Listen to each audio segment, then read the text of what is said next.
নমস্কাৰ, মোৰ নাম মণ্টু শইকীয়া, হাৰাবাৰী গাঁও, মোহনবাৰী, ডিব্ৰুগড় জিলা। মই বিগত আজি 25 বছৰৰ পৰাই কাঠফুলা খেতিৰ লগত জড়িত। অয়েষ্টাৰ মাছৰুমটো কৰি থকাৰ লগতে আজি যোৱা বছৰৰ পৰা মই বাটন মাছৰুমৰ কাৰণে অকণমান চেষ্টা কৰোঁ।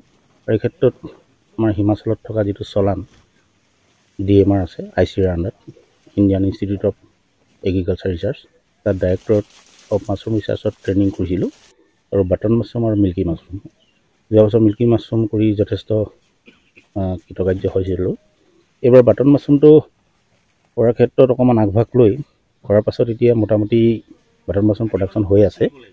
আৰু এই খেতিটো কৰিবলৈ হ'লে অকণমান কাৰিকৰীভাৱে জনা হ'ব লাগে, যথেষ্ট প্ৰশিক্ষণৰ প্ৰয়োজন হয়। আৰু কনচালটেঞ্চিও মই লৈছিলোঁ, মাজে মাজে ইয়াৰ কিছুমান ভুল শুদ্ধ থাকে, যিহেতু প্ৰেক্টিকেল আগতে তেনেকৈ কৰা হোৱা নাছিল। দেখা গৈছে যে বাটন মাছৰুমটো কৰি আমাৰ অসমত যথেষ্ট কৃতকাৰ্য হ'ব পাৰি। এখানে অকণমান খালী আশা দিয়া প্ৰচেষ্টা লাগে। আৰু বাটন মাছৰুমৰ মাৰ্কেটখন ৱেষ্টাৰ্টকৈ ভাল, যিহেতু আমাৰ মানুহে কি হয়, অয়েষ্টাৰ মাছৰুমটো যেনেকৈ খায়, বাটন মাছৰুমটো বাহিৰৰ মানুহখিনিও খায়। অয়েষ্টাৰ মাছৰুমটো বাহিৰৰ মানুহখিনি অকণমান খোৱাত অকণমান হেৰি হয়। যি হওক, বাটন মাছৰুমটো কৰিবলৈ হ'লে আপোনাৰ কিন্তু মেইন পাৱাৰ অলপ বেছি প্ৰয়োজন হয়, কাৰণ যেতিয়া ইয়াক আমি কম্প'ষ্ট বনাওঁ, প্ৰায় 18 পৰা 21 দিন কম্প'ষ্টখিনি বনাওঁতেই লাগে। মানে খেৰখিনিক আমি যথেষ্ট ইয়াত অন্যান্য সামগ্ৰী মিক্স কৰিবলগীয়া হয়, যেনেকৈ চিকেন মেনুৱৰ, চাপৰ, আপোনাৰ জিপচাম, এইখিনি মিক্স কৰাৰ পাছত আমি আৰু অয়েষ্টাৰ মাছৰুমটো যেনেকৈ আমি সৰুকৈ কৰিব পাৰোঁ, কিন্তু বাটন মাছৰুম কৰিবলৈ হ'লে অকণমান বেছিকৈ আৰম্ভ কৰিব লাগে। মোটামুটি 1 টনৰ তলত বাটন মাছৰুমৰ কম্প'ষ্ট নবনে, যিহেতু ইয়াক আমি প্ৰথমতে এমনিয়া যিমান পৰা যায় ইমান বেছি কৰা হয়। ইয়াক আমি কনভাৰ্ট কৰোঁ প্ৰটিনলৈ, আৰু প্ৰটিন হোৱাৰ পাছতেই আমি ইয়াত স্পনিং কৰোঁ। আৰু সমস্যাটো হৈছে কি, আমাৰ স্পনো পোৱা নাযায়। এইটো মই পাঞ্জাৱৰ পৰা স্পন আনিছিলোঁ। আৰু স্পনৰ ক্ষেত্ৰত কি হয়, খুব কোৱালিটি স্পন পোৱাৰ ক্ষেত্ৰত আমাৰ ইণ্ডিয়াত 2-3টামানহে আপোনাৰ ৰেপুটেড স্পন লেব আছে। তাৰপৰা অনাৰ পাছতে আমি এইখিনি কৰিলোঁ, আৰু 2টামান বেছ এবাৰ কৰিছোঁ, অৰ্থাৎ 2টা টাৰ্ম ওলাব। বাটন মাছৰুম একেই অয়েষ্টাৰ মাছৰুমৰ নিচিনা 3-4টামান প্ৰডাকশ্যন দিয়ে, ফাৰ্ষ্ট ফ্লাছ, ছেকেণ্ড ফ্লাছ এনেকৈ। আৰু ইয়াৰ ইয়াৰ চাহিদা যথেষ্ট বেছি, যিহেতু অয়েষ্টাৰ মাছৰুমটো যদি আমি 1 কুইণ্টেল বিক্ৰী কৰোঁ, বাটন মাছৰুম 3 কুইণ্টেল বিক্ৰী কৰিব পৰা যায়।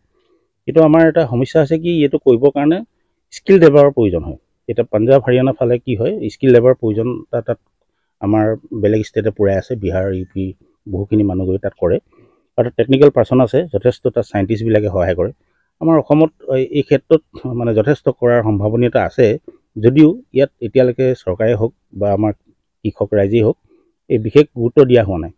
বাটন মাছৰুম কৰিবৰ কাৰণে আমাৰ অসমৰ যিটো জলবায়ু যথেষ্ট ভাল, যিহেতু বাটন মাছৰুম ছেপ্টেম্বৰৰ পৰা কম্প'ষ্ট বনাবলৈ ষ্টাৰ্ট কৰিব লাগে, আৰু নৱেম্বৰৰ লাষ্টৰ ফাললৈ আমি ইয়াক স্পনিং কৰিব পাৰোঁ, আৰু ডিচেম্বৰ লাষ্ট বা জানুৱাৰী ফাৰ্ষ্টত আমি ইয়াক হাৰ্ভেষ্ট কৰিব পাৰোঁ। আৰু এইটো আপ টু মাৰ্চ, এপ্ৰিলৰ যদি বতৰ খুব ভাল হৈ থাকে, অৰ্থাৎ বৰষুণ দি থাকে, এপ্ৰিলৰ আমি 15 তাৰিখলৈকে আমি মাছৰুমৰ উৎপাদন পাব পাৰোঁ। তাৰপিছত গৰম যিহেতু আহি যায়, মিল্কী মাছৰুমৰ ছিজন আহি যায়। বৰ্তমান ইয়াৰ মূল্য 350 টকাকৈ আমি হোলচেল কৰোঁ, 400 টকাকৈও বিক্ৰী কৰোঁ। আৰু এইটো বজাৰত ৰিলায়েন্স বা বেলেগ যিবিলাক স্মাৰ্ট বজাৰ আছে, বা ডাঙৰ যিবিলাক মাৰ্কেট আছে, আপোনাৰ ডিপাৰ্টমেণ্টেল ষ্ট'ৰ আছে, এইবিলাকত 500 টকাকৈ বিক্ৰী কৰা হয়। আৰু ইয়াৰ চেল্ফ লাইফটো যথেষ্ট ভাল। অয়েষ্টাৰ মাছৰুম 2-3 দিনত বেয়া হৈ যায়, কিন্তু বাটন মাছৰুমটো আপোনাৰ মোটামুটি 6-7 দিনলৈকে ই ভাল হৈ থাকে।